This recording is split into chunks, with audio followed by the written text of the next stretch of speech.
नमस्कार फ्रेंड, मैं डॉक्टर नीलू कुमारी आप सभी का एक बार फिर से स्वागत करती हूँ अपने इस चैनल में। आज का टॉपिक है हैलिटोसिस।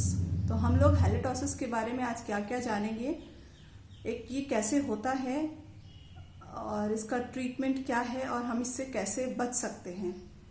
तो आइए फ्रेंड्स, हम लोग शुरू करते हैं हैलिटोसिस के बारे में। हैलिटोसिस मतलब बैड ब्रेथ, जो स्मेल मुंह से आती है, गंदी स्मेल मुंह से आती है, उसको हम लोग हैलिटोसिस बोलते हैं, बैड ब्रेथ। मेनली ये होता है फ्रेंड्स, इसके बहुत सारे कारण हैं जिसमें मैं आपको कुछ कारण बताने वाली हूँ। पहला तो फूड, हम क्या खाते हैं, इससे भी होता है। दूसरा पुअर ओरल हाइजीन, मुंह का कैसा हम लोग अपना ध्यान रखते हैं।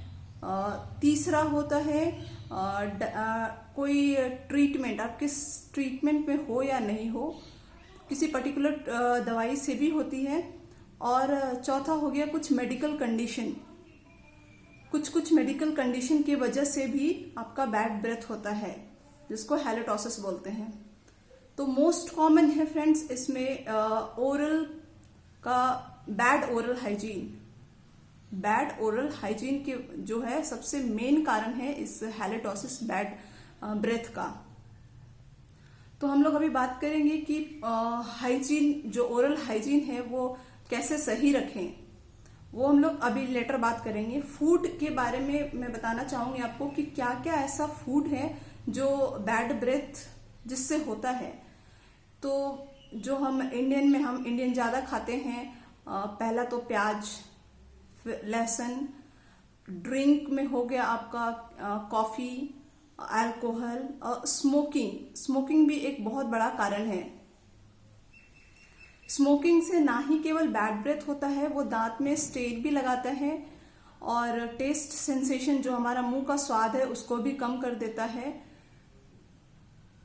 और तीसरा बात है सर्टेन मेडिसिन, क्या क्या मेडिसिन आप लेते हो जिसकी वजह से ये होता है।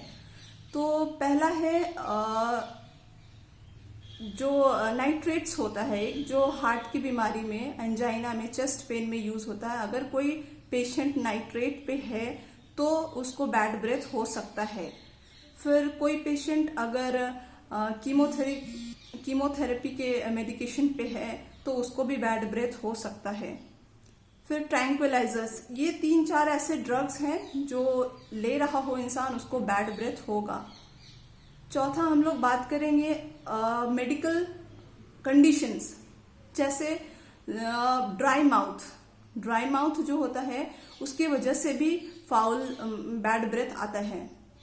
तो ड्राई माउथ कब होता है? ड्राई माउथ आपका जब आप मुंह से सांस ले रहे होते हो, नाक के वजह से, जब अगर आप मुंह से सांस ले रहे हो तो मुंह हमारा सूख जाता है और पर्टिकुलर सलाइवा जो निकलता है हमारा माउथ से, वो निकलना थोड़ा कम हो जाता है और ड्राई होने की वजह से वहाँ बैक्टीरिया का इन्फेक्शन ज्यादा होता है, इसलिए एक ड्राई माउथ है।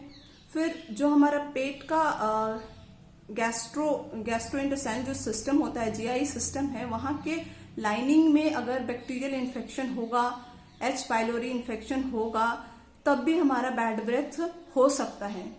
तो फ्रेंड्स, अभी हम लोगों ने 3-4 ऐसे बातें की जिससे हमें पता चला कि क्या कॉज है। पहला तो है आपका पुअर ओरल हाइजीन, मुंह का साफ सफाई सही से नहीं रखना। दूसरा खाना। तीसरा मेडिसिन जो मैंने बताया 3-4। और चौथा है आपका यही कि आप क्या क्या बीमारी से आपको ये सब हो सकता है। तो हम लोग अब जानेंगे कि कैसे पता चलेगा। इस बीमारी के साथ प्रॉब्लम यही है कि पेशेंट को नहीं पता चलता है कि आखिर इसको क्या प्रॉब्लम है। सोसाइटी में उनको थोड़ा एम्बैरेसिंग लगता है जब लोग बात करते हैं और कोई अचानक से उठ के चला जाए। जैसे कि आप सभी को कभी ना कभी ऐसा जरूर ये हुआ होगा, कोई पेशेंट मिला होगा इस तरह का, जिसके आप बैठने गए हो और आपको बहुत गंदा स्मेल आया और उसकी वजह से आप बात में को बीच में ही छोड़ के निकल जाते हो। तो फ्रेंड्स, इसमें पेशेंट का कोई गलती नहीं है, बिकॉज उनको पता ही नहीं रहता है। तो ये जानने के लिए, ये बहुत आसान है जानना किसी भी इंसान के लिए कि उसको बैड ब्रेथ है या नहीं। आप अपने से भी जान सकते हो या फिर किसी क्लोज फ्रेंड या रिलेटिव से भी पूछ सकते हो कि क्या आपको बैड ब्रेथ का प्रॉब्लम है। और अगर नहीं पूछ सकते हो तो एक सिंपल सा टेक्निक में बताने वाली हूँ फ्रेंड्स आप लोगों को। इसमें करना है कि अपने कलाई को जीभ से एक बार लिक करना है और फिर उसको ड्राई होने देना है थोड़ी देर, और ड्राई होने के बाद फिर स्मेल करना है, ऐसे स्मेल करना है। अगर वो खराब स्मेल आया तो आपको हैलिडोसिस है। घबराने की कोई जरूरत नहीं है। मोस्टली ये ओरल हाइजीन को सुधार के इसको ठीक कर सकते हैं। और अगर नहीं हुआ तो आप डेंटिस्ट के पास जा सकते हैं। अगर आपको लग रहा हो कि मेरे को कैविटी है या कैविटी की वजह से हो रहा है तो आप डेंटिस्ट के पास जा सकते हैं। और अगर डेंटिस्ट ने आपको बोला हो कि नहीं, आप ओरल हाइजीन आपका बहुत अच्छा है, कोई और कारण है, कोई सिस्टमिक इलनेस जैसे कि आपको मैंने बताया कि कोई प्रॉब्लम तो नहीं है, सिस्टम में कुछ और बीमारी तो नहीं है, उसके लिए आप अपने फैमिली फिजिशियन या फैमिली डॉक्टर जो आपके पास है, मतलब आपके कंसल्ट में है, उनके पास जाके मिले। ये बहुत बड़ा चीज नहीं है फ्रेंड्स। तो वो नॉर्मल एक एंटीसेप्टिक माउथ वॉश, या अगर कुछ और कंडीशन हुआ, अंडरलाइन कुछ और डिजीज है आपको, तो फिर वो आपको ट्रीट करेंगे। तो ये रहा ट्रीटमेंट का बात। अब हम लोग आएंगे इसको प्रिवेंट कैसे करेंगे।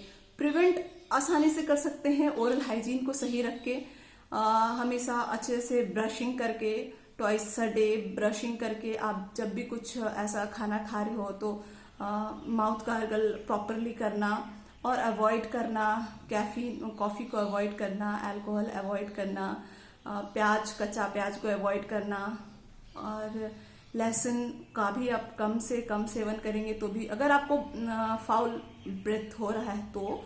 और जैसा कि मैंने आपको बताया कि ड्राई माउथ बहुत कॉमन होता है जो लोग मुंह से सांस लेते हैं उनके लिए, तो उनको हमेशा पानी पीना, अगर वो ज्यादा पानी पिएंगे तो सलाइवा उनका हाइड्रेटेड रहेंगे, सलाइवा का भी सिक्रेशन होगा। और अगर कुछ आप चबाएंगे, कुछ भी, आप लौंग ही ले लो, अगर आप लौंग चबाओगे तो उससे भी सलाइवा का सिक्रेशन इंक्रीज होगा, तो वो भी आपको हेल्प कर सकता है। और फ्रेंड्स, अगर मैं कुछ मिस कर रही हूँ तो आप लोग मुझे कमेंट सेक्शन में जाके मुझसे पूछ सकते हो, मैं जरूर रिप्लाई करूंगी। उम्मीद है आपको मेरा ये वीडियो अच्छा लगा हो। अगर अच्छा लगा हो तो प्लीज चैनल को सब्सक्राइब करिए, लाइक का बटन दबाइए, और हाँ, अगर आप बेल आइकन को दबाएंगे तो जब भी मैं पुराना नया कुछ वीडियोस डालूंगी तो आपको अपडेट रहोगे आप। Thank you friends for watching. Have a good day.